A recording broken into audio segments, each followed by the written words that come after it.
Hey guys, Tim from Tim's Tiny Arcade, and today we're going to look at track and field for the Atari 2600 with the controller. This is something that's pretty rare, and super excited to have this in my collection now. I had this for the NES back in the day, but this controller is awesome. Let's listen to the buttons here. Those are the run buttons, the two white ones, and this red one's the action button. But yeah, I didn't even know that track and field was on the Atari 2600, but it's awesome it is, and we're going to look at some gameplay of it here in a sec.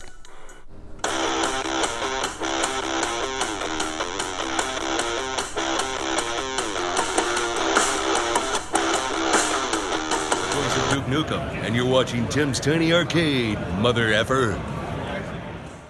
So here's a version of track and field for the NES. This is the version I grew up playing, and I played a ton of it in my college days and in the arcade. But we're going to look at track and field for the Atari 2600 today.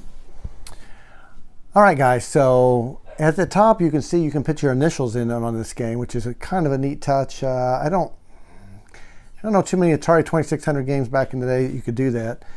Like I said earlier, I used to play this a lot on the NES. Didn't even know this existed on the Atari 2600. So pretty cool that they have it on here. I hit my red button. I got my name in. So I've got two white buttons here that I can run. I only need to hit one. I'm the bottom runner. And you just got to hit as fast as you can. Fill that meter up at the bottom. Got to beat 13 seconds.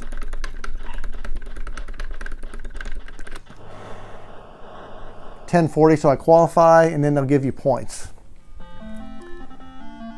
As you can hear, this sounds just like the NES version.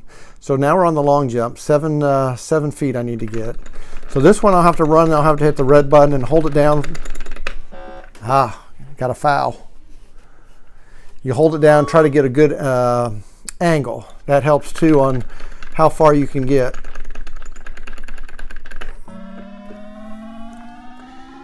Late on that one. That would have been a nice jump, but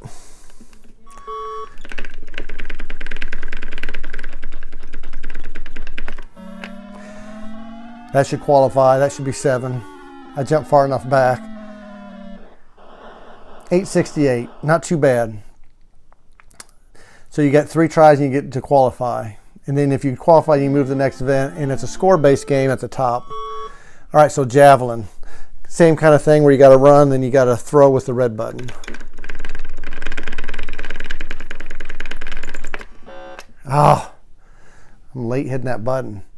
Now, I used to play a lot of Decathlon by Activision, where you would go left and right with the controller. And I broke a couple controllers doing that, so this would have been nice for like Decathlon. I might have been on the line on that one. You got to get 72.5 to qualify. Yep, I got a foul. I got one more shot.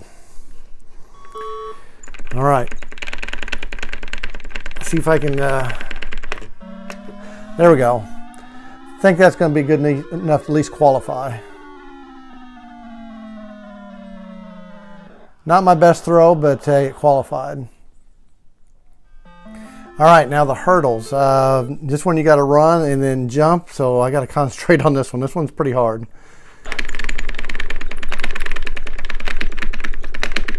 If you miss one hurdle, you're probably not going to make it. There we go. Qualified on that. That's actually a good time for me. 12:06.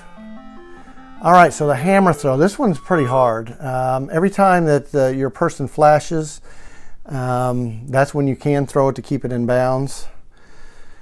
All right. I don't know if I'll be able to make this one or not.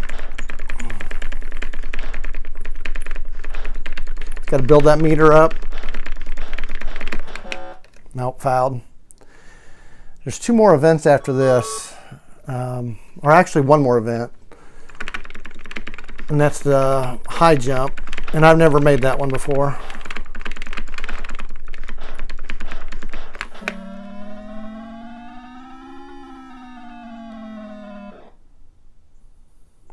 You need 77 to qualify on that one. I got a 66. That'll score me some decent points, but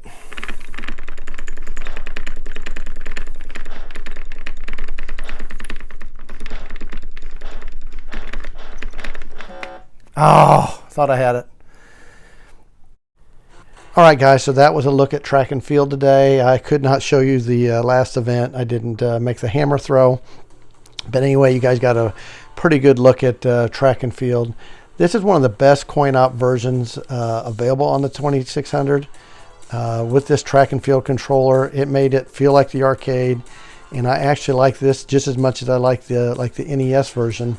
I remember I used to take that NES controller and use like a pin and run it across the buttons real fast to try to get better times. And I used to play this a lot in the arcade also. It was one of my favorite games to compete against somebody. But the Atari 2600 version, I give this a definite thumbs up with this this controller. Now, if you were just use your 2600 controller, I probably would break a few of them just playing this game because you have to move it left and right to build your meter up.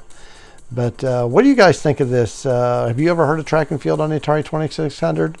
Let me know in the comments, guys. I want to thank you for watching today's video. And I try to get one video out a week if I can. And anything usually on gaming, retro, I like to do it on. I can do it on any kind of gaming, but a lot of times I like to do a lot of the retro stuff because that's what I play a lot of. Thank you guys again. And until next time, guys, keep on gaming.